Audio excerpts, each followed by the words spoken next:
Wonderful people, thank you for being with us again today. Yes, we appreciate and we celebrate your presence this wonderful day. Thank you, thank you, thank you for being with us today.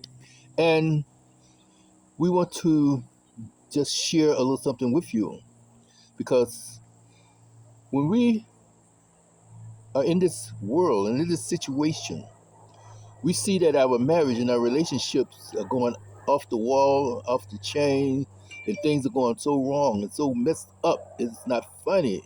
And we want to know why so many people having divorces. And one of the reasons why they're having divorces is because of miscommunication, maybe it's something else, maybe financial, but mostly is really because of miscommunication. But and we get this miscommunication is that why are we bailing out on each other? Why are we bailing out? Why we can't make this thing last? So death do us part, and sickness and death and wellness and all that other good stuff, and hard times and good times. But come to find out that most of our relationships, most of our marriages started from a situation, a physical thing called sex. Oh yeah, getting busy, we call it. And because of that's been leading us to the place where we are in that position, in that place now, where we let our physical emotions, physical doing, physical being overrule the love, overrule the commitment, overrule the trust, and all of the vows and the situations of I care for you, I love you, I'm committed to you, I'm faithful to you. Now, what happened is that, and what makes it so sad, that most of our relationship built and started from a sexual union is that we just really can't put a finger on it because why are we cheating? This is why when I wrote the book, uh, Love and Betrayal, yes, we say we love each other. We say we have this desire for each other, so to speak. We have love, we care for each other and everything. And then, as one person says, that, well, I got to check it out before I go for the long haul. Okay, so you have sex. Okay, good, so to speak. Okay. But the point of it is that, oh, it was wild sex, it was mad sex and everything. Next thing you know, you're together, you're in a relationship. Okay, you're in a relationship, you're courting. Then here comes the situation where it's, oh, let's take this thing to the next level. Let's get married. Okay, well, are we financially stable? Are we this? Are we that? We got a job, got a career, this, that, other. We're gonna have an apartment. Oh, I have wild expectations and wild dreams and all of this carrying on because this is where it should be. This is where it should be.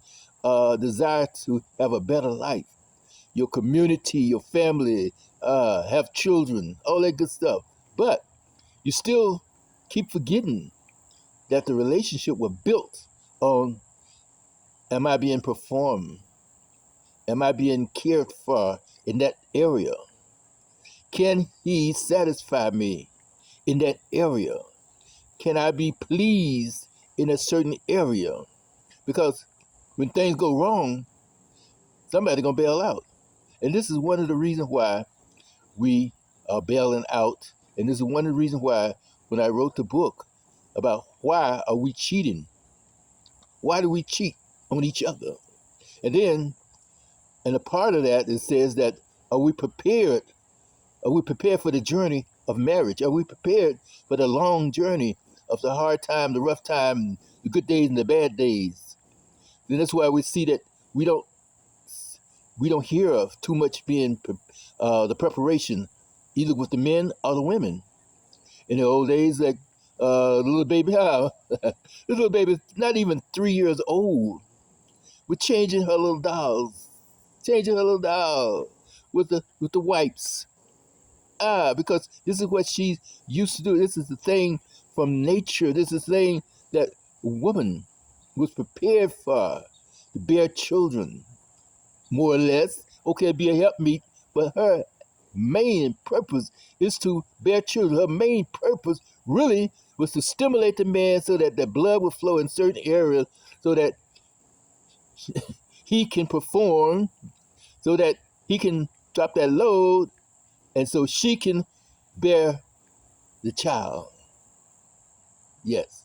Come on. That's why it was really dear. But the point of it is that now, they brought this to a different level. There's no more love, there's no more care, there was no unity, that oneness together. So we would like to just touch on that a little bit because we're hearing so much nowadays. We hear so much from those who are bailed out, those who are cheated, those who are not faithful to their mate, especially with the female. Oh, he's not the one for me. It's like she's walking around with a scorecard, and then he's not prepared to meet up to her standards because he hasn't been prepared to be a man. He hasn't been prepared, haven't been trained or taught. Like in the old days, you have to respect your wife, you know what I mean? Come home, provide for the family, make for sure you do anything and everything you can to make sure that house is secure, all that good stuff. No, not today. Not today. That female, that BIC, that hoe, that woman, what the hell you want? All this stuff. Then the arguments, the fights, the frustration, the agitation, left high and dry. And then they have sex. They don't have compassion. They don't have intimacy too much anymore. Oh, well, he can't satisfy me. So then she said, well, when she finds something or finds someone that maybe satisfies her a little bit, but he's not making the scorecard like he's supposed to. So what did she say? Well, he's not for me because he have these flaws, he have these issues, he have this situation, yada, yada, yada. I can't take this and I can't take that. So therefore, he's not for me. Well, why not? What's going on? He's a nice guy, but he's not for me. Okay? So he doesn't meet the scorecard. So what she says that, well, the sex was good, but I had better. And this has been said so much for those who are bailed out, those who not there anymore with the situation, those who would say that, wow, is this a real reason? And yes, it's mostly about sex. Well, he can't satisfy me. He can't please me. She's aggravated. She don't want to do this and she doesn't want to do that. And I can't take it anymore. I'm going to find something over there. Either he said that, oh, she's cheating on me. Well, what are you doing? Are you matching the situation? Are you better than the person that she cheated with? Are you talking about it? Are you bringing it to the table about why she's cheating? Maybe you're not performing. Maybe you are suffering. Maybe you have anxieties and depression and your performance is below standard. Think about these things.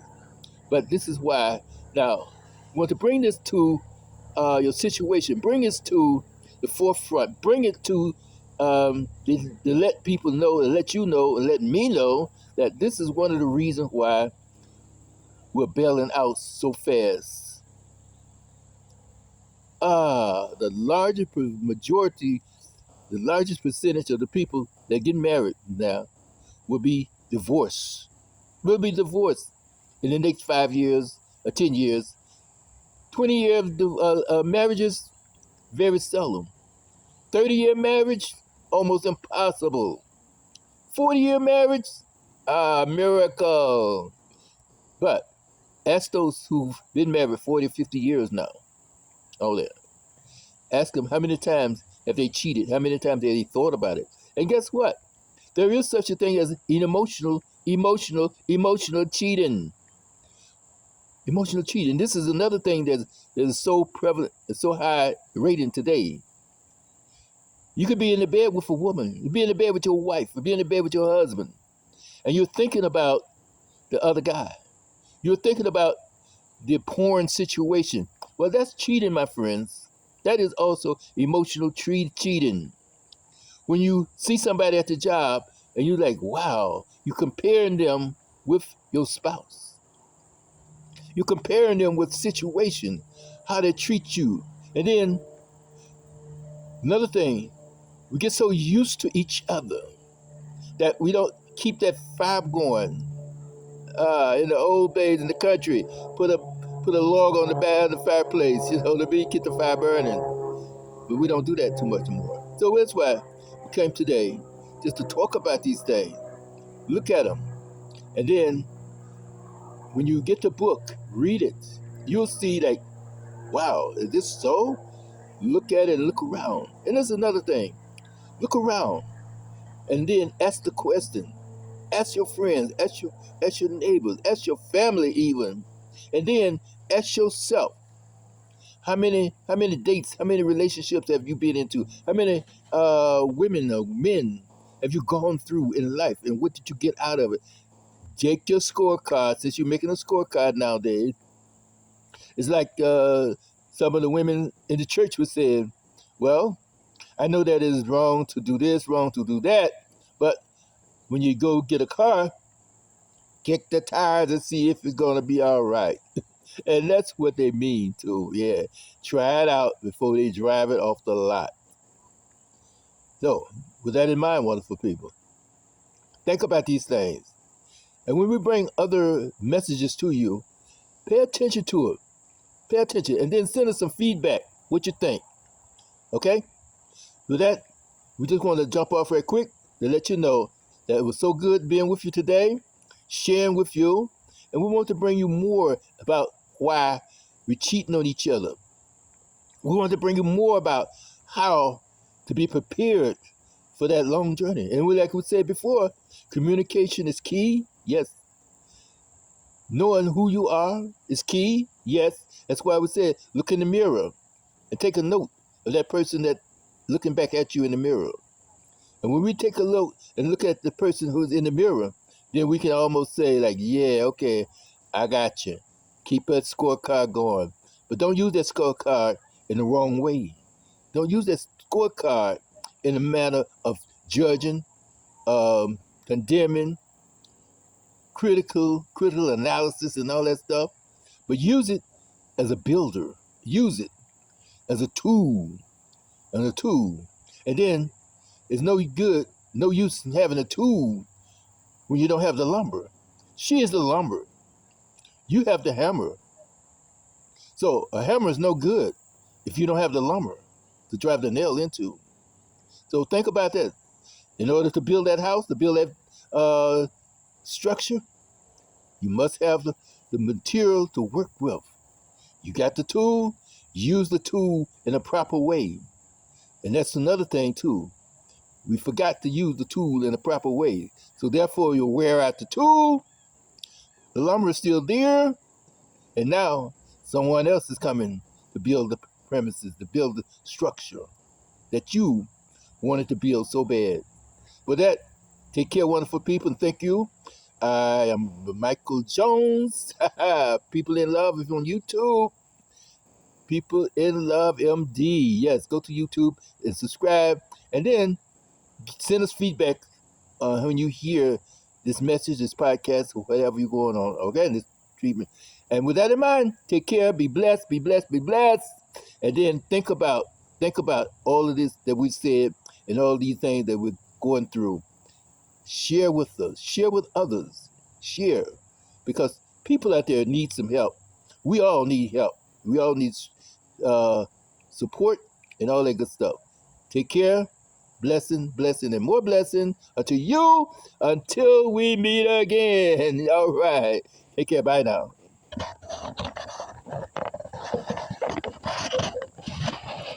Ah.